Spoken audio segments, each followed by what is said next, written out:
Ya baru pertama. Assalamualaikum warahmatullahi wabarakatuh. Waalaikumsalam warahmatullahi wabarakatuh.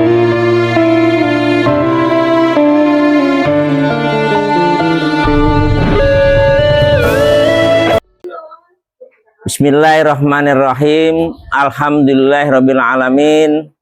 Wassalatu wassalamu ala asrofil anbiya'i wal mursalin wa ala alihi wa sahbihi ajma'in. Amma ba'd. Qala Allah ta'ala fi kitabihil karim. A'udzu billahi minasyaitonir rajim. Ya ayuhan nasu ubudu rabbakumul ladzi khalaqakum walladzina min qablikum la'allakum tattaqun. Alhamdulillah, puji syukur kita limpahkan pada Allah Subhanahu wa taala, yang mana pada kesempatan siang hari ini di hari Sabtu tanggal 15 November 2025, kita semua adik, kakak, ponakan, cucu barangkali telah bersama-sama bersilaturahim di rumah Eyang Kemayoran. Mudah-mudahan hikmah daripada silaturahim ini bisa kita jadikan terus mempererat persaudaraan di antara kita. Persaudaraan itu akan ditandai dengan ta'awanu alal birri wat taqwa, yaitu dengan saling tolong-menolong di dalam kebenaran dan ketakwaan kita kepada Allah. Wala ta'awanu alal ismi wal udwan, dan janganlah engkau sekali-kali tolong-menolong dalam hal dosa dan kejelekan. Kira-kira seperti itu. Dan kita bersyukur pada hari ini semua yang berkesempatan hadir.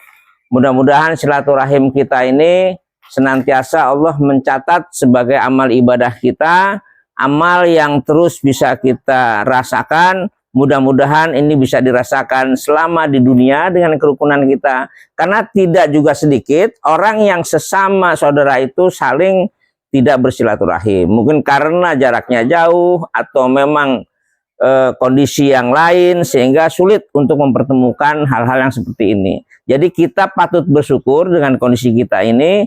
Mudah-mudahan saudara-saudara kita yang belum sempat kumpul, mungkin ada sesuatu dan udzur tertentu yang mungkin kita tidak tahu.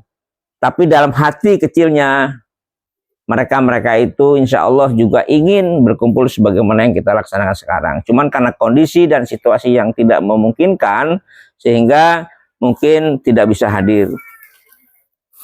Saudara-saudara sekalian yang berbahagia, dalam acara ini mungkin sedikit, nggak perlu panjang karena tadi sudah pesen-pesen, nggak boleh banyak-banyak, nggak boleh lama-lama. Jadi kita ini sebagai manusia insan yang diberi karunia oleh Allah kehidupan, ya. Karena hidup manusia itu adalah bukan rencana kita, yang perlu digarisbawahi itu.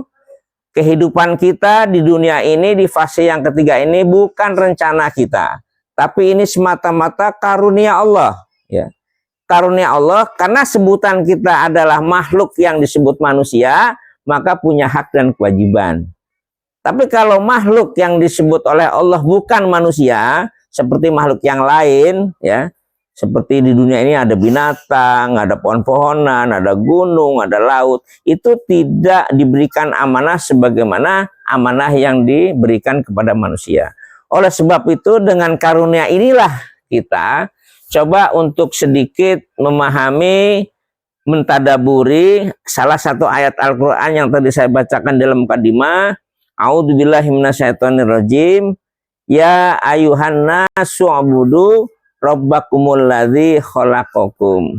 Allah berfirman dalam Al-Quran di surat Al-Baqarah itu, wahai manusia, ya, sembahlah Tuhanmu yang telah menciptakan kamu. Jadi kehidupan manusia ini bukan suka-suka kita, ya. Kehidupan kita ini bukan suka-suka kedua orang tua kita juga, bukan, gitu. Karena banyak orang yang menginginkan anak belum juga diberi oleh Allah. Ada juga orang yang sudah belum siap untuk mempunyai anak, tapi Allah berikan anak. Banyak seperti itu kasus-kasus. Sehingga apa? Karena ini semua qadarullah, ini takdir Allah, ini kehendak Allah, apapun yang sudah diberikan berdasarkan ketentuan Allah sebagaimana Allah menghendaki segala sesuatu yang dikehendakinya, disinilah karunia Allah yang perlu kita syukuri. Nah, rasa syukur kita sebagai manusia, maka Allah menjadikan manusia adalah makhluk yang baik, makhluk yang sempurna, makhluk yang telah diberi akal, maka Allah memberikan tugas kepada kita untuk beribadah.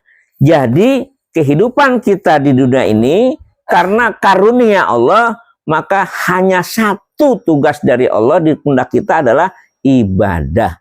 Kenapa ibadah? Karena Allah lah yang menciptakan kita dan kita wajib juga melaksanakan kepada siapa yang telah menciptakan kita. Oleh karena itu, maka kalau kita beribadah kepada Allah, insya Allah Allah menghendaki kita menjadi orang yang takwa. Kenapa Allah menghendaki orang yang takwa? Karena takwa itu adalah semulia-mulianya manusia. Apa arti takwa? Kita sudah mengetahui semua. Untuk mengingat saja bahwa takwa itu adalah berusaha semaksimal mungkin untuk melakukan yang terbaik atas perintah Allah. Dan berusaha semaksimal mungkin untuk menghindari apa-apa yang dilarang Allah. Sejauh mana kita bisa melakukan itu, itulah takwa kita. Sehingga ketakwaan setiap orang itu berbeda levelnya. Seperti contoh, ada orang bilang kalau makan di gacoan itu level 3 udah pedas. Tapi bagi orang yang kuatnya biasa level 8, 3 tuh nggak pedas. Kan gitu. Tapi bagi orang yang level 1 saja sudah pedas, kayak Slamet tuh modelnya. Pedas sedikit nggak doyan. Oh, asinan, aku bilang belum asem. Kata Slamet udah asem banget gitu. Tanya sama si Pri yang suka asinan, sedang. Nah, kan beda. Jadi level itu adalah masing-masing orang kemampuannya. Sama dengan takwa. Jadi di sini masalahnya bahwa ketakwaan kita tidak harus seperti Nabi. Ketakwaan kita tidak harus perlu sebagai sahabat. Tapi semampu yang kita tahu, semampu yang kita bisa, tahu kalau ini diperintah, laksanakan dengan konsisten. Itu udah takwa.